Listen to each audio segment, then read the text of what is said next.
My dear friends, we have already completed the chapter Employment Act. That is the Labor Act 2006, Bangladesh Labor Act 2006. As per our schedule, today needs to started the new chapter, Company Act, but we want to repeat our previous class, that is the Bangladesh Labor Act 2006. So I want to request you, all of you, that you should mute your mic, only unmute only who are speaking. After speaking, you are mute your device, because as this is a review, so firstly you need to share with each other. Without sharing, we cannot able to know how much knowledge we acquire from this.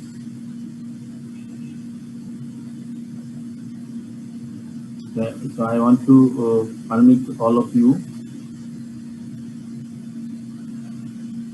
আমরা last ক্লাসে আমরা বলছি, first ক্লাসে আমরা এটা বলছি যে আমাদের ফার্স্ট চ্যাপ্টার হচ্ছে প্রিলিমিনারি সেকশন। প্রিলিমিনারি সেকশনতে আমরা বিভিন্ন ডেফিনেশন গুলো দেখলাম। সেকশন আমরা জানি যে কোনো অ্যাক্টের সেকশন নাম্বার 2 তে ডেফিনেশন থাকে, 2 তে ডেফিনেশন থাকে। আমরা রিটায়ারমেন্ট বলতে কি বুঝছি, রিটায়ারমেন্ট বলতে আমরা কি বুঝছি, পার্সিয়াল ডিসেবলমেন্ট বলতে কি বুঝছি, এগুলো আমরা একটু আপনাদের কাছে একটু শুনবো, এবং আমরা আজকে এই একটার উপর থাকবো। এই একটাই আজকে আমরা ফুললি শেষ করবো ইনশাআল্লাহ।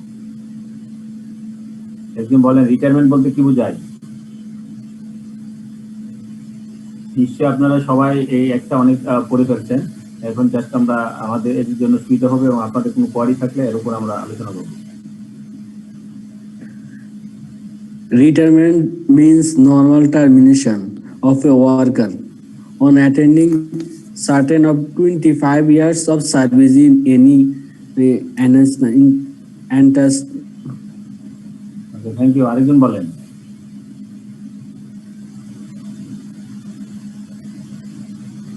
স্যার, রিটায়ারমেন্ট বলতে বোঝাচ্ছে এই আইনের 28তম ধারা অনুযায়ী যে normal termination of N worker, এটা একটা কন্ডিশন। আর 2 নম্বর হচ্ছে যদি কোনো তার সার্ভিস লাইফ যদি 25 বছর হয় তাহলে সে ভলান্টারিলি রিটায়ারমেন্টে যেতে পারে। ওকে, শর্ট সার্ভিসে রিটায়ারমেন্ট, তাহলেও তাকে বলা হবে রিটায়ারমেন্ট। Thank you.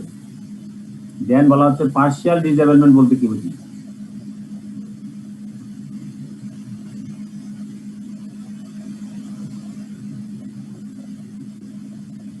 পার্সিয়াল ডিসেবলমেন্ট হচ্ছে ফুল ডিসেবলমেন্ট, আর হলো পার্সিয়াল ডিসেবলমেন্ট। ডিসেবলমেন্ট মিনস আপনার কি লুজিং ইউর পার্সিয়াল অ্যাবিলিটি। হ্যাঁ, ওকে বলেন। পার্সিয়াল ডিসেবলমেন্ট 2 ধরনের হয়, একটা হচ্ছে টেম্পোরারি আর একটা হচ্ছে গিয়ে পার্মানেন্ট। টেম্পোরারি যেটা হয় যে আর্নিং ক্যাপাসিটি রিডিউস করে তার কাজের ধরনের উপর। আরেকটা হচ্ছে স্যার যেটা হচ্ছে যে পার্মানেন্ট নেচার হয়ে যায় তার। যেমন আমাদের এক্সাম্পল ছিল যে কেউ যদি একটা স্টাইলে কাজ করতে না পারে, সে তার ওই স্টাইলে কাজ করতে না পারার কারণে তার ওয়ার্কিং টাইম কমে আসে, যেটা লাস্ট ক্লাসে বলেছিলেন। হ্যাঁ, যার কারণে স্যার তার হয়তো ওয়েজেস কমে আসে বা তার কি বলে স্যালারি কমে আসে। Thank you. আরেকজন বলেন পার্সিয়াল ডিসেবলমেন্ট বলতে কি বুঝছি?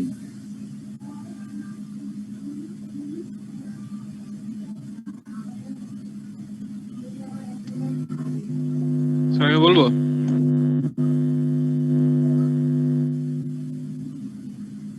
বলেন, কেউ একজন বলেন পার্সিয়াল ডিসেবলমেন্ট নিয়ে। স্যার আমি বলবো। হ্যালো,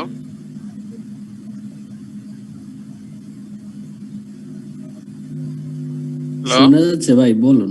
হ্যাঁ, মনে হয় আমরা শুনতে পাচ্ছি। স্যার পার্শিয়াল ডিসেবলমেন্ট বলেন। আর একটা হচ্ছে টেম্পোরারি নেচার, আর একটা হচ্ছে পার্মানেন্ট নেচার। টেম্পোরারি নেচার হচ্ছে যে তার আর্নিং ক্যাপাসিটি কমে যাবে, তার নির্দিষ্ট কাজে সে যে কাজটা করছিল সেই কাজে স্যার আর্নিং ক্যাপাসিটি কমে যাবে। পার্সিয়াল ডিসেবলমেন্ট মিন্স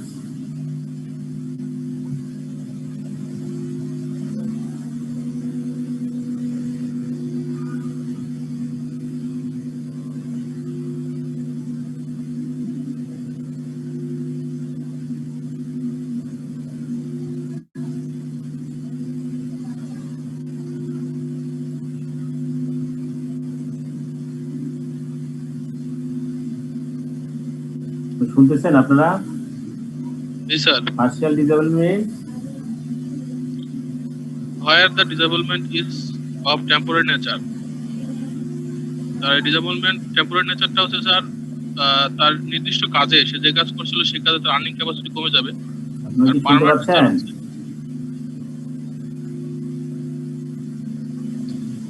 জি স্যার, স্যার, শুনতে পাচ্ছি স্যার।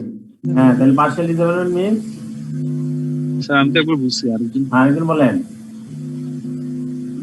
স্যার আমি বলবো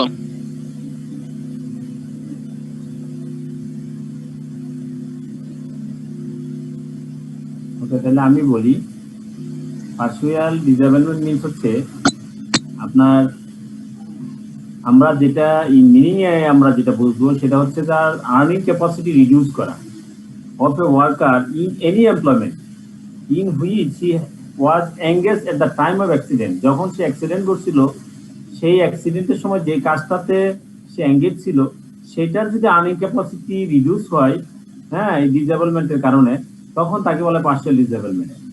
ঠিক আছে? যখন সে অ্যাক্সিডেন্ট করছিল তখন যদি যে কাজটা করতো সেই কাজটা যদি আর্নিং ক্যাপাসিটি রিডিউস হয় তখন তাকে বলা হচ্ছে partial disablement under the situation of temporary nature. এটাকে বলা হচ্ছে টেম্পোরারি নেচার। টেম্পোরারি নেচার হচ্ছে আপনি যে কাজটা করতেন সেই কাজে কি হচ্ছেন, আপনি কাজ করার ক্ষমতাটা আপনার কমে গেছে, এটাকে বলে পার্সিয়াল ডিসেবলমেন্ট। আরেকটা, এই পার্সিয়াল ডিসেবলমেন্টটি এটা পার্মানেন্ট বলা হবে তখন যখন such disablement has reduce his earning capacity in every employment. সে অন্য যে কোনো কাজে তাকে দেখ না কেন তার আর্নিং মানে যে আর্নিং ক্যাপাসিটি সেটা কমে যায়, তখন তাকে বলা হচ্ছে পার্মানেন্ট ইন নেচার। তার মানে আমরা বুঝছি যে পার্সিয়াল ডিসেবলমেন্ট মিনস হচ্ছে আর্নিং ক্যাপাসিটি রিডিউস করা। ঠিক আছে? সেই আর্নিং ক্যাপাসিটি রিডিউসটা দুই ভাবে হতে পারে, একটা হচ্ছে টেম্পোরারি নেচার, আরেকটা হতে পারে পার্মানেন্ট নেচার। টেম্পোরারি নেচার কোনটা? সে যখন অ্যাক্সিডেন্ট করছিল ওই অ্যাক্সিডেন্টের সময় যে কাজটা করতো সেই কাজটা যদি তার আর্নিং ক্যাপাসিটি রিডিউস করে তখন তাকে বলা হচ্ছে টেম্পোরারি নেচার। ঠিক আছে? অর্থাৎ তার শুধু ওই একটার জন্য তার সমস্যা হয়েছে, অন্য জায়গায় অন্য ক্ষেত্রে না। আর পার্মানেন্ট নেচার হচ্ছে তাকে অন্য যে কোনো কাজে, যখন অন্য কোনো কাজও যদি দেওয়া হয় তার এই অ্যাক্সিডেন্টের ফলে তাই সে সব কাজে তার কি হচ্ছে আর্নিং ক্যাপাসিটি রিডিউস হয়, তখন তাকে বলা হবে ফুল পার্মানেন্ট পার্সিয়াল ডিসেবলমেন্ট। ক্লিয়ার? আমার মনে হয় সবাই ক্লিয়ার হয়েছে, তাই না? জি স্যার। আপনারা যখন পড়বেন এই যে লাইন বাই লাইন যখন পড়ার সময় আপনারা একটা জিনিস খেয়াল করবেন, এই যে পার্সিয়াল ডিসেবলমেন্ট মিনস, এই যে হোয়ার যেটা, এটা পড়বেন না। এটা যদি না পড়েন তাহলে আপনার জন্য সুবিধা, মানে পড়াটা বুঝতে সহজ হয়। Partial disablement means such disablement as reduces the earning capacity of a worker. ঠিক আছে? এতটুকু পর্যন্ত দুইটার ক্ষেত্রে এক, এই temporary nature plus permanent nature দুইটার ক্ষেত্রেই।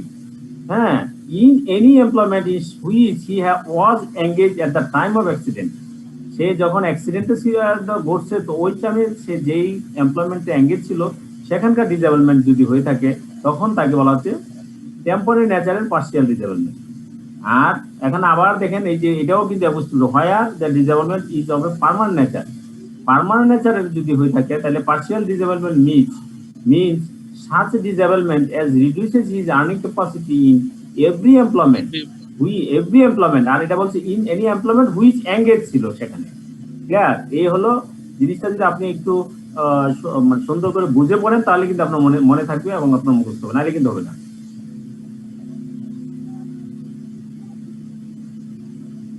ওকে, একজন বলতে পারবেন এখন পার্সিয়াল ডিসেবলমেন্ট কি? জি স্যার।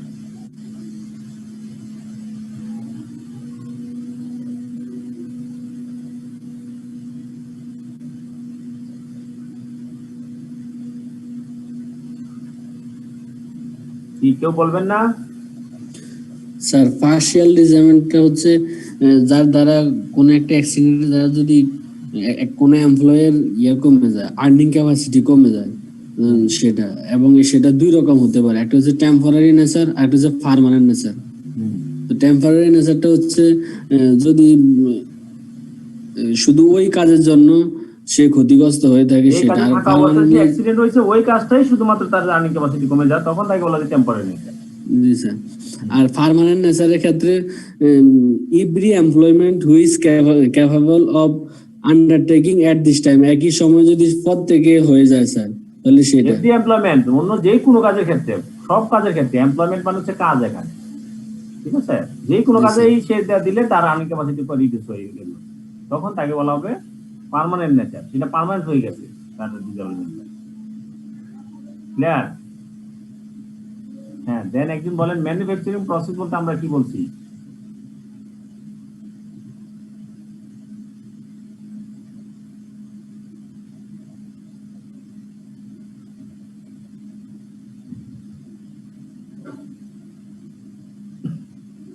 ম্যানুফ্যাকচারিং প্রসেস আপনারা একটু তাড়াতাড়ি বললে, রিপ্লাই করলে আমি একটু তাড়াতাড়ি আগাইতে পারতাম। আপনি শেষ করা যাবে না, এমনি একটা ক্লাস বাড়াই দিচ্ছি। আপনারা ইনস্টিটিউটে যদি রিকোয়েস্ট করেন, তারা হয়তো যদি কোনো ইনস্টিটিউটে আমরা ক্লাস একটা দুটো দিতে পারবো। The manufacturing process includes all kind of production, like repairing, finishing, packaging, এগুলো এক ধরনের থাকে। আরেক ধরনের থাকে যে পাবলিক প্রোডাক্ট, যেমন যেগুলো পাবলিক সার্ভিস দেয়, যেগুলো হচ্ছে পাওয়ার, ইলেকট্রিসিটি, গ্যাস, তারপর কনস্ট্রাকশন, এগুলো স্যার ম্যানুফ্যাকচারিং প্রসেসের আন্ডারে। ঠিক আছে, হ্যাঁ, থ্যাংক ইউ। আরেকজন বলেন। অনেকগুলা কথা বলছে ম্যানুফ্যাকচারিং প্রসেসের, সব অনেকগুলা, মানে এখানে মেকিং, আমরা তো সাধারণত জানি ম্যানুফ্যাকচারিং মানে মেকিং করা। এখানে মেকিং, এটা যদি অল্টার করে, রিপেয়ার করে, অর্নামেন্ট করে, পেন্টিং করে, ওয়াশিং করে, ফিনিশিং, পেকিং, হ্যাঁ, অন্য যে কোনো আর্টিকেল যদি এখানে সাবচেঞ্জ করে, হ্যাঁ, তারপরে এখানে সেল, ট্রান্সপোর্ট, ডেলিভারি, ডিসপ্লে, এগুলা সবগুলাকে কি বলা হবে? ম্যানুফ্যাকচারিং প্রসেস বলা হচ্ছে। For pumping, oil, gas, water transfer, sewerage যদি কোনো এগুলা মানে ইয়ে করে, জেনারেট করে, পাবলিক পাওয়ার, গ্যাস, হ্যাঁ, অথবা কোনো কনস্ট্রাকশন করে, রিকনস্ট্রাকশন করে, রিপেয়ার করে, একটু আগে বলছি রিপেয়ার সেখানে, হ্যাঁ, তো রিপেয়ার, ফিনিশিং, এগুলো হচ্ছে ভেসেল এবং শিপের ক্ষেত্রে বলা হচ্ছে। কোনো যদি লেটার পেজে যদি প্রিন্টিং করে, লিথোগ্রাফি করে, ফটো ড্রাইভার করে, computer, photo compose, all are included in manufacturing process. Then একজন বলেন আওয়ার্স অফ ওয়ার্ক বলতে আমরা কি বুঝছি, এটা বুঝবেন, এর সমস্যা নাই। ওয়ার্কশপ বলতে আমরা কি বুঝছি?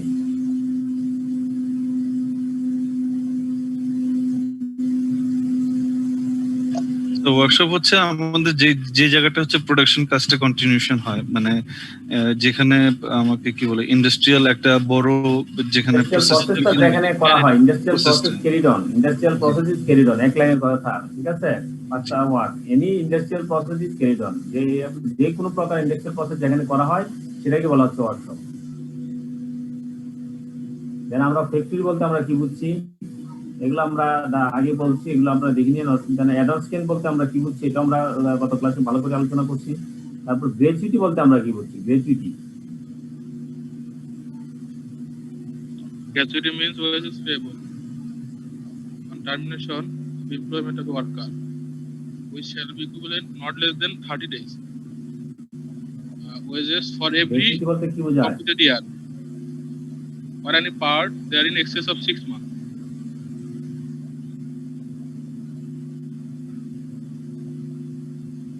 It shall be addition any payment of compensation of employment in lieu of notice due to termination of service. আপনারা বলবেন না, ঠিক আছে, আমি বলতে থাকি নাকি? স্যার গ্র্যাচুইটি হচ্ছে টার্মিনেশনের পরে এমপ্লয়মেন্টকে যেটা প্রদান করা হয়, এবং সেটা নট লেস দেন 30 ডেজ, 30 দিনের স্যালারি কম হতে পারবে না। Wages for every completed year of service or for any part thereof of excess of 6 month. ঠিক আছে, থ্যাংক ইউ। তাহলে তো হয়ে গেছে। গ্র্যাচুইটি মানে হচ্ছে যে টার্মিনেশন পরে যেটা দেওয়া হবে, এবং সেটা কি হবে?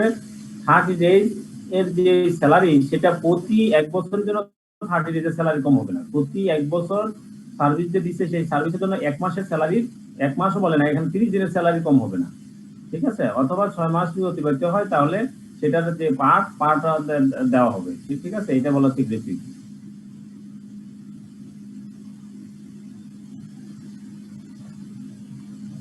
তাহলে আমরা যদি বলি রিট্রেন্সমেন্ট বলতে কি বুঝছি? রিট্রেন্সমেন্ট আমরা বলছি টার্মিনেশনের কয়টা মাধ্যম?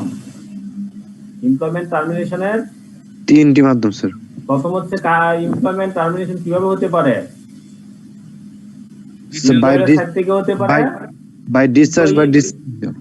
দুইটা, একটা এমপ্লয়ির সাইড থেকে হতে পারে, এমপ্লয়ার সাইড থেকে হতে পারে। আবার আপনার যে কাজের সময় পিরিয়ড ছিল, সেই পিরিয়ড কমপ্লিট হলো টার্মিনেশন হতে পারে, কাজ শেষ কমপ্লিট, ঠিক আছে, প্রজেক্ট কমপ্লিট হয়ে গেলে টার্মিনেশন হতে পারে। ঠিক আছে, এইগুলো হচ্ছে আপনার টার্মিনেশনের সিস্টেম। দেন বলা হচ্ছে টার্মিনেশন এমপ্লয়ারের দিক থেকে টার্মিনেশন করার ওয়াইটা কি কি, কোন কোন ওয়াইতে এমপ্লয়ার টার্মিনেশন করতে পারে? 60টি হইতে করতে পারে স্যার। হ্যাঁ বলেন। নাম্বার 1 আছে retirement, number 2 retirement, number 3 discharge and number 4 হচ্ছে ডিসমিশাল। এটা হবে না, আপনার একটা ভুল করে বলে ফেলছি। ঠিক আছে, আপনার রিটায়ারমেন্ট হবে না, রিটায়ারমেন্ট আপনার ইয়ে করে না, এমপ্লয়ার করে না। ঠিক আছে, রিটায়ারমেন্ট তো আপনি নরমাল এই 25 এর পর যদি এমপ্লয়ি স্বেচ্ছায় দেয় তাহলে এটা রিটায়ারমেন্ট হবে। তাহলে ওই দিন না বলছেন স্যার 4টা টার্ম? তিনটা বলছেন। তাহলে রিটায়ারমেন্ট, ডিসচার্জ আর ডিসমিশাল এই তিনটা আসবে স্যার। হ্যাঁ, রিটায়ারমেন্ট, ডিসমিস, তারপর হচ্ছে কি ডিসমিশাল, ডিসচার্জ আর রিটায়ারমেন্ট। তিনটা হচ্ছে আপনার টার্মিনেশন প্রসেস। টার্মিনেশন প্রসেস আর 3 types by the side of employer. Employer side থেকে 3 ওয়েতে টার্মিনেশন করা যায়। একটা হচ্ছে রিট্রেন্সমেন্ট, তারপর হচ্ছে ডিসচার্জ, তারপর হলো ডিসমিস। দেন এখন আমরা বলবো রিট্রেন্সমেন্ট বলতে কি বুঝে। রিটায়ারমেন্টটা হচ্ছে কোন অর্গানাইজেশনের যদি সাময়িকভাবে তার প্রোডাকশন না থাকে বা তার র মেটেরিয়ালস না থাকে, তখন যদি প্রতিষ্ঠান তাদেরকে ইয়া দিয়ে দেয়, টার্মিনেশন করে দেয়, সেটা হচ্ছে রিটায়ারমেন্ট। রিটার্নেন্সির জন্য প্রতিষ্ঠানের লোক সংখ্যা বেশি হয়ে গেছে, সেই জন্য যদি রিটায়ারমেন্ট টার্মিনেশন করে তখন তাকে বলে রিটায়ারমেন্ট। অনেকে কোশ্চেন করে যে লে অফ আর রিটায়ারমেন্ট এক, আসলে লে অফ আর রিটেনশন এক না। লে অফ হচ্ছে আপনাকে বসিয়ে রাখা, আপনাকে কাজের আপনার র মেটেরিয়ালস নাই, আপনার মেশিনারি ফল করছে, ইলেকট্রিসিটি নাই, এই জন্য লোকগুলাকে কি করছে, লে অফ করে রাখছে। সেখানে লে অফ করলে লে অফের জন্য আবার কি থাকে, নিয়ম আছে, সেই নিয়ম অনুযায়ী তাকে স্যালারি দিতে হয়। ঠিক আছে, আপনার বেসিকে 50% দিতে হবে, হ্যাঁ, আদার্স যে হাউস রেন্ট অ্যালাউন্স সেটা ফুল দিতে হবে। এই যে মাধ্যম, সেটা হচ্ছে লে অফ করা। আর রিপ্লেসমেন্ট হচ্ছে আপনাকে টার্মিনেশন করে দেওয়া। এখানে আপনার লোক বেশি গেছে, আমরা লোক রাখতে অর্ধেক লোক রাখবো না, এর অর্ধেক লোক ছাড়াই করে দিব। This is call replacement. আর লে অফ হচ্ছে আমরা সাময়িকভাবে 3 মাস আমাদের কাজ বন্ধ থাকবে, 3 মাস আপনাদেরকে লে অফ করা হবে। এই আমার নেট স্যার মোবাইল থেকে আপনারা কথা শোনা যাচ্ছে? জি স্যার, কথা শোনা যাচ্ছে। স্যার কথা শোনা যাচ্ছে। একটা কথা শোনা যাচ্ছে, আপনারা কথা শুনতে থাকেন, আমি বলতেছি আমি ইয়ে করি। আপনাদের কাছে শীট দেখেন। ঠিক আছে, আমরা বলতেছিলাম রিটেনশমেন্ট। রিটেনশমেন্ট মিন্স কি বলছি, আপনারা সবাই আনমিউট করে রাখবেন। হ্যাঁ, মিউট করবেন, যিনি কথা বলেন তিনি আনমিউট করবেন। Retrenchment means termination by the employer of service of work, not as a measure of punishment. Punishment এর জন্য না, হ্যাঁ, on the ground of redundancy. Redundancy জন্য যেটা করা হয় সেটাকে বলা হচ্ছে retrenchment। তারপর আরেকটা কি ওয়াইতে আমরা বলছিলাম ডিসমিস। ডিসমিসটা কিসের জন্য করা হয়? মিসকন্ডাক্টের জন্য ডিসমিশাল হয় স্যার। হ্যাঁ, misconduct, dismiss for misconduct। তাহলে মিসকন্ডাক্ট গুলা কি কি সেটা আমরা গত ক্লাসে আলোচনা করছি।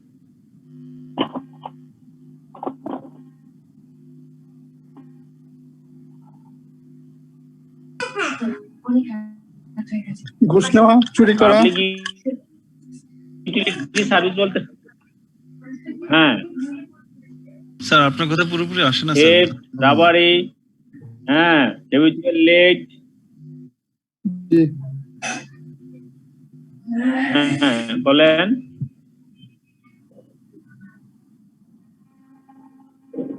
স্যার কথা মনে ক্লিয়ার আসতেছে না হয়তো। ট্রেড ইউনিয়ন বলতে আমরা কি বুঝছি? ডিসচার্জ বলতে আমরা কি বুঝছি? ডিসচার্জ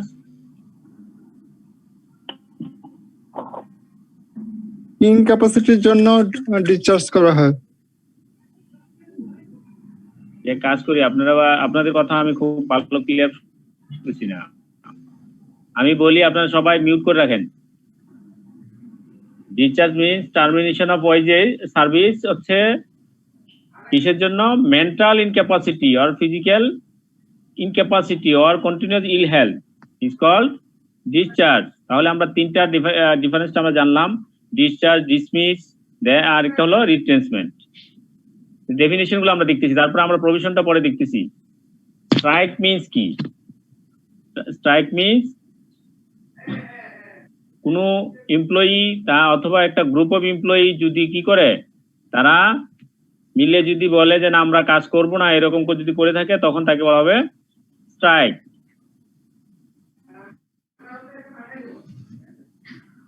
ঠিক আছে, তারপর আমরা বলছি, আলোচনা করছি ম্যাটারনিটি বেনিফিট। ম্যাটারনিটি বেনিফিট বলতে কি বোঝায়? এটা আমাদের আপনাদের বিভিন্ন পরীক্ষায় আসছে। ম্যাটারনিটি বেনিফিট বলতে কি বোঝায়? Maternity benefit means the sum of money payable under the provision of chapter number, এখানে আমাদের চ্যাপ্টার নাম্বার 4 এ আছে।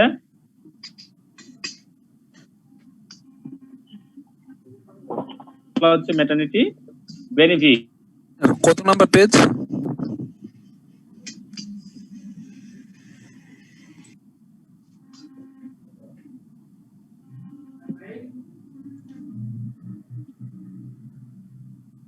তো বুঝা যায় না।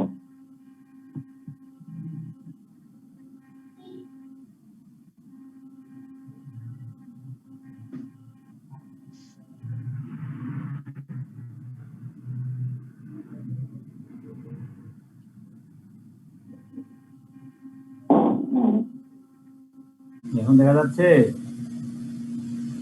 জি স্যার।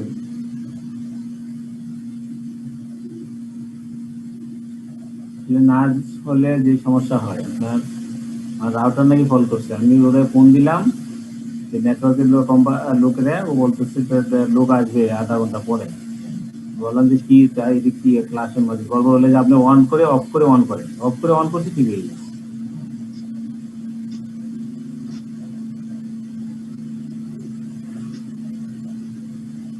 বলেন, একজন বলেন রিপ্লেসমেন্ট আর হচ্ছে ডিসমিস টার্মিনেশনের পার্থক্যটা বলেন। এটা থেকে একটা প্রশ্ন থাকবে, কিন্তু এই তিনটা পয়েন্ট থেকে যে কোনো একটা পয়েন্ট থাকবে, এটা 100%। আমি কোশ্চেন আউট করে দিলাম। রিপ্লেসমেন্ট হয় রিডান্ডেন্সি কারণে। হ্যাঁ। আর ডিসচার্জ হয় স্যার ফিজিক্যাল আর মেন্টাল ইনক্যাপাসিটি কারণে। হ্যাঁ। আর ডিসমিসাল হয় স্যার মিসকন্ডাক্টের কারণে, থ্রেট, তারপর হচ্ছে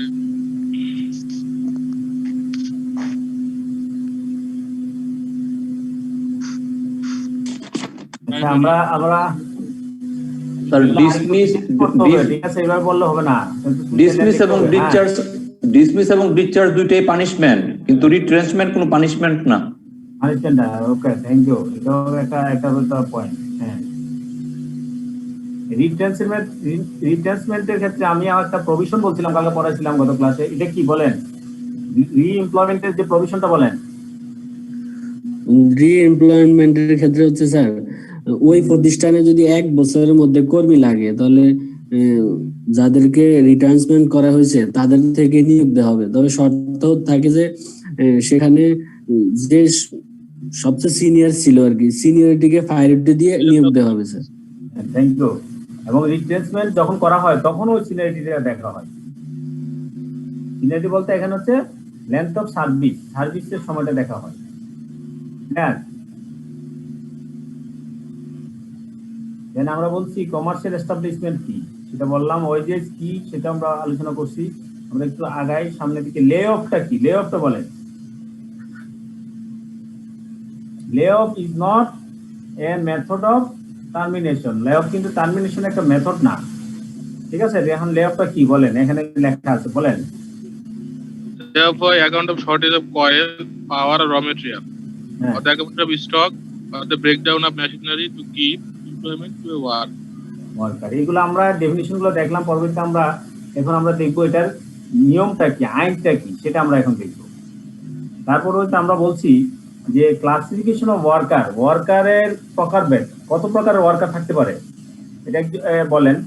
আমরা যদি বলি, আমি মনে হয় আমি একটু আগাই, আপনাদেরকে একটু ফ্লো না দেই।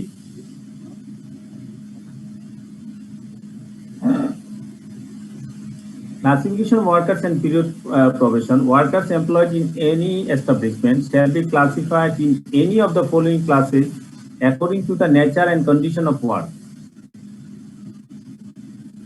কাজের যে প্রকৃতি এবং কাজের যে অবস্থা, এর ওপর ভিত্তি করে এই বিভিন্ন প্রকারের ভাগে আমরা ওয়ার্কারকে ভাগ করতে পারি। একটা বলছে অ্যাপ্রেন্টিস, বদলি, casual, temporary, professional, permanent. Apprentice কি? অ্যাপ্রেন্টিস হচ্ছে আপনি প্রথমে হচ্ছে কাজ শেখার জন্য যারা আসে, আমরা আমরা আইসিএমবি যখন থার্ড পার্ট আমরা বলবো যে আপনার হচ্ছে অপারেশন অথবা ম্যানেজমেন্ট লেভেল যখন কমপ্লিট করবেন, তখন আপনাকে কি করতে হবে? একটা অ্যাপ্রেন্টিস হিসাবে আপনি কোনো একটা অর্গানাইজেশনে কাজ করতে হবে। তখন এই যে আপনার এখানে যে শিক্ষানবিশ অবস্থা যখন থাকে, তখন দেন ইজ কল্ড অ্যাপ্রেন্টিস। এখানে হচ্ছে আপনি শিক্ষার জন্য আপনি এখানে কাজ করতেছেন। দেন বলা হয় বদলি। বদলি মিনস আপনি আজকের জন্য আজকে কাজ করতেছেন, আজকে তার মানে পেমেন্ট পাবেন। ক্যাজুয়াল, ক্যাজুয়াল মানে হচ্ছে আপনি একদিন, 2 দিন, 3 দিন, যতদিন আপনাকে স্পেসিফিক পারপাস দেওয়া হয় তখন তাকে বলা হচ্ছে ক্যাজুয়াল। তারপর টেম্পোরারি, আপনাকে পার্মানেন্ট করা হয় না, আপনাকে টেম্পোরারি বেসিসে আপনি নিয়োগ দেওয়া আছে, আপনি 6 মাস 1 বছর যতদিনই হোক না কেন টেম্পোরারি হতে পারে। দেন হচ্ছে প্রফেশনাল। প্রফেশনালটা কারা? প্রফেশনাল হচ্ছে যারা আপনার রিক্রুটমেন্ট হয়, সেই রিক্রুটমেন্টকে একটা ক্লজ থাকে, সেটা হচ্ছে আপনাকে কাজগুলো কমপ্লিট শিখার আগ পর্যন্ত, অর্থাৎ আপনাকে পার্মানেন্ট করার আগে যে সময়টা পার করতে হয়, দিস ইজ কল প্রফেশনাল। দেন বলা হচ্ছে পার্মানেন্ট। পার্মানেন্ট কি? প্রফেশনালের পরে অথবা শুরুতেও যদি কোনো অর্গানাইজেশন পার্মানেন্ট করে দেয়, তাহলে this is call permanent worker. এখানে এইগুলা আমার এখানে বলা আছে, এই আপনারা এইগুলা দেখে নেবেন। A worker shall be called an apprentice if he is employed in an establishment as a learner. Learner হিসাবে যদি সে কোনো অর্গানাইজেশনে থাকে যায়, he is paid an allowance during the period of his training. Training এর সময় তাকে কিছু কি করা হয়? অ্যালাউন্স হিসাবে কিছু দেওয়া হয়ে থাকে। কিন্তু এখন দেখা গেছে অনেক অর্গানাইজেশন এখন আর দেয় না। ঠিক আছে, ইন্টার্নশিপ যখন করে তখন, অর্থাৎ অ্যাপ্রেন্টিস মানে হচ্ছে ইন্টার্নশিপ আর কি, আমরা যেটা ইন্টার্নশিপ হিসেবে বুঝি সেটা হচ্ছে apprentice. A worker shall be called a bodli if he is employed in an establishment in the post of a permanent worker or a professional during the period who is a temporary absent. ঠিক আছে, কেউ যদি absent থাকে কোন একজন, সে permanent হোক অথবা professional period হোক, হ্যাঁ, কোন অর্গানাইজেশনে সে পোস্টটা যদি আরেকজন আইসা কাজ করে দেয়, অর্থাৎ একজনের রিপ্লেস হিসাবে যদি কাজ করে, তখন তাকে বলা হচ্ছে বদলি। আর যখন ওয়ার্কার যখন আপনার এই A worker shall be called a casual if his employment in an establishment is casual nature. তার এখানে ক্যাজুয়াল নেচার হিসেবে আসবে, সে কোনো এখানে অর্গানাইজেশনের লোক না, 1 দিন 2 দিনের জন্য আসছে, অথবা অন্য কোনো থার্ড পার্টি থেকে আসতেছে, থার্ড পার্টির সাথে কাজ কন্ট্রাক্ট হচ্ছে, সে কন্ট্রাক্টে কাজ করতেছে। This is called casual nature. Worker shall be called a temporary worker. ওই অর্গানাইজেশনের এমপ্লয়ি, তাকে টেম্পোরারি রাখা হয়েছে, তাকে পার্মানেন্ট করা হয়নি। If he is employed in an establishment of work which is essentially of temporary nature is likely to be finished within a limited period. A worker shall be called a professional if he is a professionally employed in an establishment to fill a permanent vacancy in a post. একটা permanent post খালি আছে, সেই খালিটা fill up করার জন্য কাউকে নিয়োগ দেওয়া হলো, হ্যাঁ, এবং তাকে কি করা হবে? নিয়োগের একটা নির্দিষ্ট সময় পর্যন্ত তাকে কি করা হয়? প্রবেশন পিরিয়ড হিসেবে রাখা হয় কাজটা শেখার জন্য। The worker shall be called a permanent worker if he is employed in an establishment on a permanent basis or if he satisfactorily completed the period of his probation in the establishment. The period of probation for a worker whose function is of a clerical nature shall be 6 probation period। কতদিন হতে পারে? 6 মাস হতে পারে, 3 মাস হতে পারে, অনেক organisation এখন 2 বছরও প্রবেশনাল পিরিয়ড আছে। যদি প্রবেশনাল পিরিয়ডে আপনি এগুলা নিচের পয়েন্টগুলো এগুলো বলা আছে, যদি প্রবেশনাল পিরিয়ডে আপনার কি না হয়, আপনি সন্তুষ্টজনক পারফরমেন্স দেখাতে না পারেন, তাহলে আপনার প্রবেশনাল পিরিয়ড আরো বাড়াই দেওয়া হতে পারে, আবার 3 মাসের বাড়াই দিতে হতে পারে। হ্যাঁ, এইভাবে যদি দেখা যাচ্ছে একটা নির্দিষ্ট পর্যন্ত আপনি যদি আপনি মার্ক না আসেন, আপনাকে আর কি করা হবে না? পার্মানেন্ট পোস্ট করা হবে না, আপনাকে অথবা রিটায়ারমেন্টে ডিসমিস করে দিতে পারে, অথবা রিটায়ারমেন্টে যেটা টার্মিনেশন বলি আর কি, ঠিক আছে, আপনাকে টার্মিনেট করতে পারে। এই হলো আমাদের ক্লাসিফিকেশন অফ ওয়ার্কার। এটা আমাদের জানার দরকার আছে, এটা আপনারা জেনে রাখবেন। তাহলে একদিন বলেন আমাদের ওয়ার্কারের ক্লাসিফিকেশন কয় প্রকার? 6 প্রকার স্যার। হ্যাঁ, কি কি? একটা হচ্ছে apprentice apprentice, as a bodily, casual, temporary, as a professional and permanent, sir. আরেকজন বলেন তাহলে, একজন বলেন। স্যার একজন এখানে বলেন। একটু একটা প্রশ্ন ছিল স্যার। হ্যাঁ বলেন বলেন। প্রফেশনাল পিরিয়ড যদি শেষ হওয়ার পর যেমন সে অ্যাসিড ঠিক মতো করতে পারলো না, তখন হ্যাঁ। তাকে যখন টার্মিনেশন করবে, এখন সে কোন ইয়ার মধ্যে পড়বে স্যার? তাকে ডিসচার্জ তো, হ্যাঁ যেমন ডিসমিসাল তো হবে না। ডিসমিসাল হবে না, এগুলো পার্মানেন্ট নেচার সে ওয়ার্কার না, সে হচ্ছে সে কন্ডিশন হচ্ছে না, কন্ডিশন ফিল আপ হচ্ছে না, এই জন্য তাকে টার্মিনেশন করা হচ্ছে। তাকে ডিসমিসই বলা যাবে, ডিসমিসই বলা যাবে। ওকে স্যার, ঠিক আছে। আর স্যার ওই যে দ্বিতীয় যে অপশনটা বদলি, এটা কোন ধরনের ল্যাঙ্গুয়েজ? মানে ইংলিশ তো না স্যার? ইংলিশ ল্যাঙ্গুয়েজ, ইংলিশে বদলি ইউজ করা হয়। ইংলিশ ল্যাঙ্গুয়েজ আমাদের গ্রামের ভাষায় আর কি এটা হ্যাঁ, গ্রামের ভাষায় বদলি। হ্যাঁ, একজনের কাজ একজনের বাড়িতে করে দেয় আর কি, এটা বলবো বদলি। এটাও ঠিক একই রকম, ওই টাকা থেকে এটা আসছে আসলে, এটা ইংলিশ ওয়ার্ড। Thank you. হ্যাঁ, একজন বলেন তাহলে, আরেকজন বলেন, এটা ব্যাখ্যা মানে ইয়ে বলেন, অ্যাপ্রেন্টিস বলতে কি? স্যার অ্যাপারেন্টিস এন্ড প্রফেশনাল মধ্যে পার্থক্যটা কি হবে স্যার? পার্থক্যটা হচ্ছে প্রফেশনাল যারা, তারা হচ্ছে পার্মানেন্ট পোস্টে খালির জন্য তাকে নিয়োগ দেওয়া হয়, হি ইজ কল প্রফেশনাল। আর অ্যাপ্রেন্টিস হচ্ছে আপনি শুধু কাজের শিখার জন্য, আপনি অর্গানাইজেশনের কাজ শিখার জন্য, আপনার এডুকেশনের সাথে রিলেটেড সেটা শিখার জন্য যেটা করা হয় সেটা বলে অ্যাপ্রেন্টিস। ক্লিয়ার? অ্যাপ্রেন্টিস হচ্ছে ইন্টার্নশিপ, আপনি ইন্টার্নশিপ করবেন শুধু এখানে। আর প্রফেশনাল হচ্ছে আপনি এখানে নিয়োগপ্রাপ্ত, আপনাকে ওই কাজগুলা পার্মানেন্ট করার আগে আপনাকে নির্দিষ্ট পিরিয়ড কমপ্লিট করতে হবে এবং কিছু জ্ঞান অর্জন করতে হবে। This is called professional. আরেকজন বলেন, ক্যাজুয়াল এবং টেম্পোরারি বলতে কি বুঝি আমরা, দুইটার ক্ষেত্রে কি পার্থক্য? বদলি, ক্যাজুয়াল এন্ড টেম্পোরারি, তিনটার কি পার্থক্য একজন বলেন।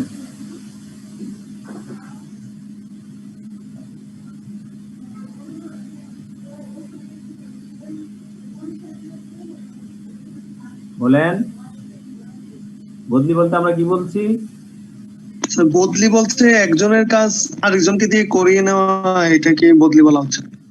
হ্যাঁ, আপনার হচ্ছে পার্মানেন্ট অথবা টেম্পোরারি নেচারের কোনো পোস্ট, সেখানে লোক নাই, লোক অন্য কোনো কারণে, আপনি মনে করেন কোভিড সিচুয়েশনে কোনো একটা অর্গানাইজেশনে সে 6 মাস 3 মাস 4 মাস ধরে সে কোভিড আক্রান্ত, এবং তার কাজটা চালাতে হবে, তার বদলে অন্য কাউকে যদি শুধুমাত্র তার ইন অ্যাবসেন্সে কাজ করবে এই মর্মে যদি কাউকে নিয়োগ দেওয়া হয়, হি ইজ কল্ড বদলি।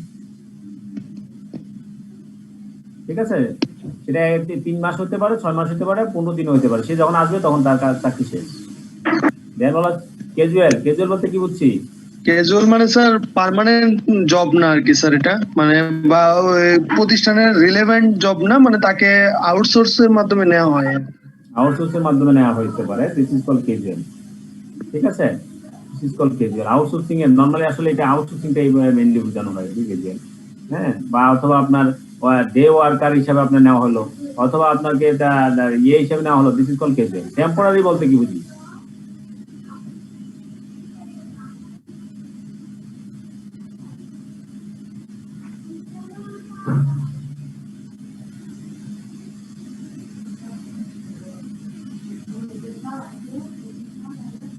টেম্পোরারি মানে স্যার এই জবটা পার্মানেন্ট না আর কি স্যার, মানে কিছু বছরের জন্য, 2 বছর 3 বছরের জন্য যে প্রজেক্টের জন্য হতে পারে, নির্দিষ্ট কোনো প্রজেক্টের জন্য হতে পারে, অথবা এমপ্লয়িকে আপনার টেম্পোরারি নেচারে নেওয়া হয়েছে, যতদিন থাকে ততদিন থাকবে, যতদিন আমার কাজ শেষ হয়ে যাবে ততদিন ওই ইয়া করে ফাটাই করবে, it is called temporary. Sir এটা কি প্রতিষ্ঠানের ভিতরের লোকদেরই নেওয়া হয় নাকি বাইরের লোকদেরও ইনক্লুড করা? টেম্পোরারি ভিতরের লোকজন। বদলির ক্ষেত্রে, বদলিটার ক্ষেত্রে হচ্ছে বদলিটাও প্রতিষ্ঠানের টেম্পোরারি আর পার্মানেন্ট ওয়ার্কার আজকে নাই, 1 মাস ধরে নাই, 1 মাস থাকবে না, সে 1 মাসের রিপ্লেস হিসাবে আপনার এখানে কাউকে নেওয়া হলো, দিস ইজ কল্ড বদলি। ঠিক আছে, এখানেও প্রতিষ্ঠানের লোকেরই, প্রতিষ্ঠানের লোকেই, কিন্তু আপনি বাইরে থেকে নিলেন, আপনি 3 মাসের জন্য, 2 মাসের জন্য, 1 মাসের জন্য। হ্যাঁ, অনেক ক্ষেত্রে ডেপুটেশনে নেওয়া হয়, this is also called a বদলি। এবং কোনো অর্গানাইজেশন থেকে, মানে জনতা ব্যাংক থেকে আপনার রূপালী ব্যাংকে নেওয়া হয়েছে, ঠিক আছে, সে ডেপুটেশন আছে 3 মাস 1 বছরের জন্য। হ্যাঁ, this is also one type of for the bank of Rupali bank, this is the বদলি। রূপালী ব্যাংকের জন্য সে বদলি, কিন্তু সোনালী ব্যাংকের জন্য সে কিন্তু আবার পার্মানেন্ট ওয়ার্কার।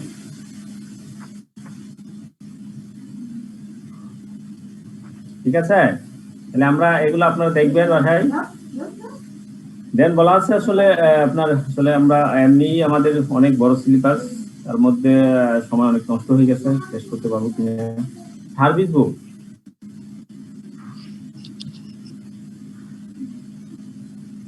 সার্ভিস বুকের কথা বলা আছে। সার্ভিস বুক হচ্ছে আপনার প্রতি এমপ্লয়ার কি করবে, সব এমপ্লয়িকে, তার অর্গানাইজেশনে যে এমপ্লয়ি থাকবে সবাইকে একটা করে সার্ভিস বুক দিবে। সেটা হচ্ছে এমপ্লয়ারের কস্টে, ওন কস্টে, ঠিক আছে। এই কস্টে সেই সার্ভিস বুকে তার নাম, ঠিকানা, সে কখন আসবে, কি কাজ করে, কোন শিফটে কাজ করে, এগুলো সব সার্ভিস বুকে উল্লেখ করা থাকবে। এগুলো আপনার দেখে নিন।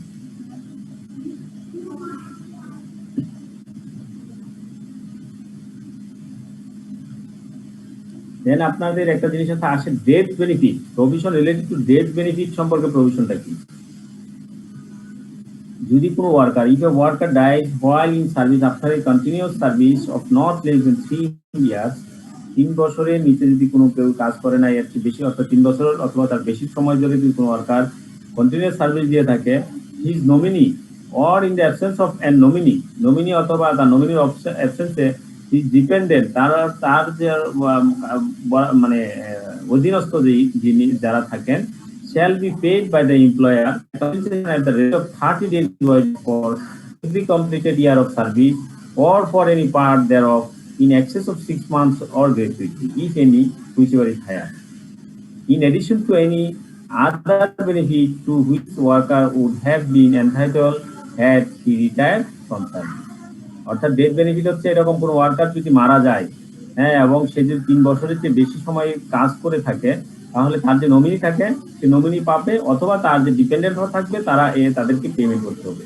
এমপ্লয়ার কি রেটে তো পেমেন্ট করবে, প্রতি 1 বছরের জন্য 30 দিনের ওয়াইজেস পেমেন্ট করবে, অথবা যদি এবং 30 দিনের এবং যে 6 মাসের অতিরিক্ত সময় যদি হয়ে থাকে সেই সময়ের জন্য পেমেন্ট করবে, অর গ্র্যাচুইটি, অথবা তার যদি কোনো গ্র্যাচুইটি এলাও হয় তাহলে গ্র্যাচুইটি। এই দুইটার ভিতরে যেটা হুইচেভার ইজ হায়ার, সে পরিমাণ অ্যামাউন্টে কি করতে হবে, ডেথ বেনিফিট হিসাবে দিতে হবে। কন্ডিশন হলো সে 3 বছর এর চেয়ে বেশি সময় কাজ করতে হবে, 3 বছর এবং 3 বছরের চেয়ে বেশি সময় কাজ করতে হবে। এখন আপনার প্রভিশন রিলেটেড টু রিটেনশন, এটা আমরা গত ক্লাসে অবশ্য বলছি যে রিটেনশনের প্রভিশনটা কি। প্রভিশন হচ্ছে পিরিয়ড হবে, is a continuous service for not less than 1 year under an employer shall be retained by the employer unless the worker has been given 1 month's notice in writing indicating the reasons for retention and the worker has been paid. অর্থাৎ retention করার জন্য তাকে 1 মাসের notice দিতে হবে, এবং সেই নোটিশে রিটেন নোটিশ দিতে হবে, এবং সেখানে উল্লেখ করতে হবে কেন তাকে সার্ভিস থেকে কি করা হচ্ছে, বাদ দেওয়া হচ্ছে, সেই কারণটা উল্লেখ করে রিটেন তাকে ছুটি দিতে হবে।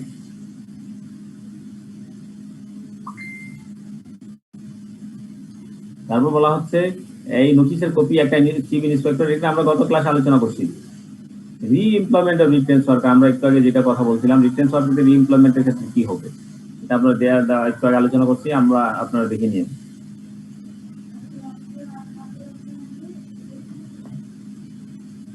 প্রসিডিউর ফর পানিশমেন্ট, পানিশমেন্টের প্রসিডিউরটা কি। No order of punishment under section 8 shall be made unless the allegation, কাউকে যদি পানিশমেন্ট করতে হয় তাহলে তার বিরুদ্ধে লিখিত এলিগেশনটা রেকর্ড রাখতে হবে। এই কথাগুলা মানে আমরা ইন জেনারেল হয়েছে আর কি, তাকে সুযোগ দিতে হবে, তাকে মানে কারণ দর্শানোর সুযোগ দিতে হবে, তার সেলফ এক্সপ্লেনেশনের সুযোগ দিতে হবে, এবং তাকে গিল্টি হিসাবে যে পাইছেন সেটা ইনকোয়ারির পরে সেটা প্রমাণিত হবে। এই কারণগুলা করে তারপরে তাকে পানিশমেন্ট করতে হবে। যে পানিশমেন্ট যদি এই এখানে যে দেখেন কতগুলো পয়েন্ট বলছে, যদি এগুলো ওইতে না করেন তখনই তাকে বলা হবে রংফুল। যদি ডিসমিস করেন then it's called wrongful dismissal. এই যে termination employment by the employers otherwise than by dismissal, dismissal ছাড়া অন্য যে ওয়েগুলো আমরা বলছি টার্মিনেশনের, সেই ওয়েতে যদি টার্মিনেশন করে তাহলে এই নিচের পয়েন্টগুলা আমাদের কনসিডার করতে হবে। ঠিক আছে, এগুলো আমরা গত ক্লাস আলোচনা করছি যে 120 ডেজে নোটিশ দিতে হবে, 60 ডেজে নোটিশ দিতে হবে অন্য ওয়ার্কারদের ক্ষেত্রে। তারপর আমরা বলছি যে যদি সে মান্থলি টেম্পোরারি ন্যাচারাল ওয়ার্কার হয় তাহলে 30 ডেজ, যদি আদার ওয়ার্কার হয় 14 ডেজ। নোটিশ যদি দিতে না পারে তাহলে সেই নোটিশের সমপরিমাণ অর্থ পেমেন্ট তাকে করতে হবে। তারপর আমরা এটা আলোচনা করছি termination employment by worker, worker নিজে যদি সে টার্মিনেশন করে তাহলে সে কি করবে, সেও এখানে আপনি যদি পার্মানেন্ট নেচার হয় তাহলে সে 30 ডেজে নোটিশ দিবে, 60 ডেজে নোটিশ দিবে। সে যদি টেম্পোরারি নেচার হয় তাহলে 30 ডেজে দিবে। যদি সে মান্থলি রেটে হয় ওয়ার্কার না হয় তাহলে সে টেম্পোরারি নেচারে তাহলে 14 ডেজে পড়বে সে নোটিশ দিবে। এইভাবে তাহলে যদি নোটিশ দিতে না পারে তাহলে সে এই সমপরিমাণ অর্থ পেমেন্ট করবে। এই হলো আমাদের টার্মিনেশন ইমপ্লয়মেন্ট বাই ওয়ার্কারের ক্ষেত্রে। পেমেন্ট অফ প্রভিডেন্ট ফান্ড, আমি একটু থামি, আপনারা মানে এতটুকু পর্যন্ত কারো কোনো কোশ্চেন আছে কিনা?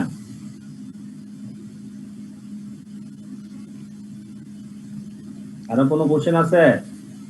স্যার একটা কোশ্চেন আছে, সেটা হচ্ছে শোনা যাচ্ছে, বোঝা যাচ্ছে? আমি যে স্পিডে যাচ্ছি আপনারা বুঝতে পারতেছেন? স্যার একটা কোশ্চেন ছিল। হ্যাঁ বলেন। কোশ্চেনটা হচ্ছে স্যার একটু আগে আপনি বলছিলেন যে আমাদের নোটিসের বেসিসে যে ডিসমিসাল গুলা, কোশ্চেনটা কি টাইপের আসতে পারে? এটা যে মানে একটু যে প্যাটার্নটা বলবেন কোনটা আবার বলেন। স্যার একটু আগে যে দেখাচ্ছিলেন যে ডিসমিসালের আন্ডারে যে বিষয়গুলা এমপ্লয়ারও করতে পারে আবার এমপ্লয়ি করতে পারে। হ্যাঁ হ্যাঁ, এক্ষেত্রে কোশ্চেনটা যদি আসে, কোশ্চেনটা আজকে আপনার জবাব হবে ডিসমিসাল না তো, টার্মিনেশন। হ্যাঁ, termination of employee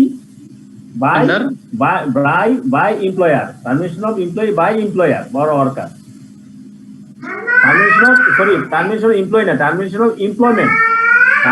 of employment relationship or employment contract, clear? By employer, by employee.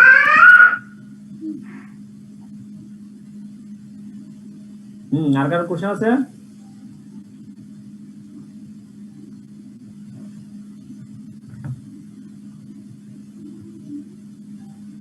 এই পর্যন্ত কারো কোনো কোশ্চেন আছে কিনা?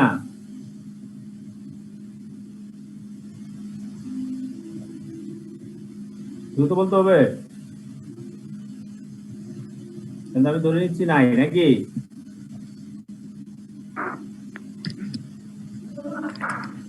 আচ্ছা, কারো কোনো কোশ্চেন আছে?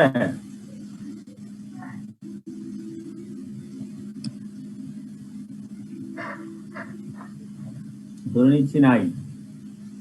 Next, payment of provident fund. Provident ফান্ডের আমরা বলছি প্রভিডেন্ট ফান্ড কি? প্রভিডেন্ট ফান্ডের পেমেন্ট।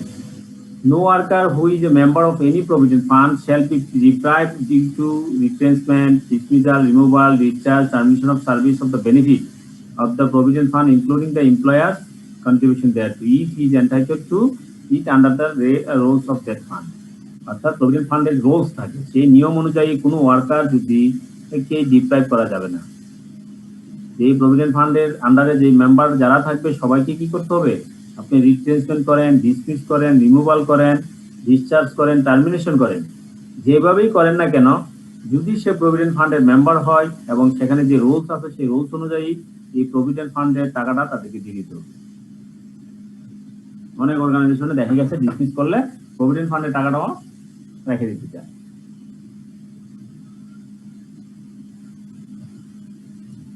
এখন তারপরে আসতেছে আমার chapter provision of employment of children and adults can. Specific provision only for children and adults can. Children এবং অ্যাডাল্টস ক্যানের ক্ষেত্রে আপনি এমপ্লয়মেন্ট যদি করেন, তাদেরকে যদি এমপ্লয়মেন্ট করেন তাহলে কি নিয়ম আছে সেই নিয়মগুলো আপনার জানতে হবে। No child shall be employed or permitted to work in any occupation or establishment. No adults can, children কাউকে কি করা হবে না, যাবে না, আপনি এমপ্লয়মেন্ট করা যাবে না। অ্যাডাল্টস ক্যান কে ক্ষেত্রেও আপনার নির্দিষ্ট কিছু চাকরি আছে, সেখানে অ্যাডাল্টস ক্যান থেকে এমপ্লয়মেন্ট করা যাবে না। No adults can shall be employed or permitted to work in any occupation or establishment unless a certificate of fitness in the prescribed form and granted to him by a registered medical practitioner is in the custody of the employer and he carries while at work a token giving a reference to such certificate. Nothing in this section shall apply to the employment of any adult in any occupation or establishment either as an apprentice or the purpose of receiving vocational training thereon. ঠিক আছে, তারপর certain agreement in respect of চিলড্রেনের ক্ষেত্রে কি হবে? তো আপনারা দেখে নেবেন সার্টিফিকেট অফ ফিটনেস। একটু আগে বলছি আমরা মেডিকেল প্র্যাকটিশনার সার্টিফিকেট লাগবে। তাহলে এই সার্টিফিকেট অফ ফিটনেস বলতে কি বোঝায়? সার্টিফিকেট অফ ফিটনেস একটু আগে যেহেতু এখানে বলছি তাহলে সেটা বলতেছে যে একটা রেজিস্টার্ড মেডিকেল প্র্যাকটিশনারের সার্টিফিকেট লাগবে। যেই অ্যাডাল্টসকেন সেখানে কাজ করার জন্য ফিট, এবং সেই ক্ষেত্রে সে যদি হয় এবং সে যদি কাজ করতে পারবে, তার শারীরিক অবস্থা গঠন ভালো, তাহলে সে সেখানে শুধুমাত্র অ্যাডাল্টসকেন কাজ করতে পারবে। অ্যাডাল্টসকেনের ক্ষেত্রে কিছু নির্দিষ্ট সার্টেন ওয়ার্ক আছে, সেখানে রেস্ট্রিকশন থাকে। No adolescent shall be allowed in any establishment to clean, lubricate, or adjust any part of machinery while that part is in a motion, or to work between the moving parts of any machinery which is in motion.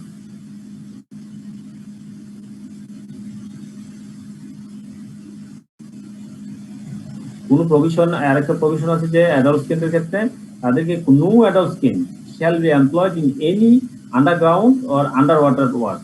Underground আর under water ওয়ার্কের ক্ষেত্রে কোনো adult skin কি করা যাবে না, নিয়োগ দেওয়া যাবে না।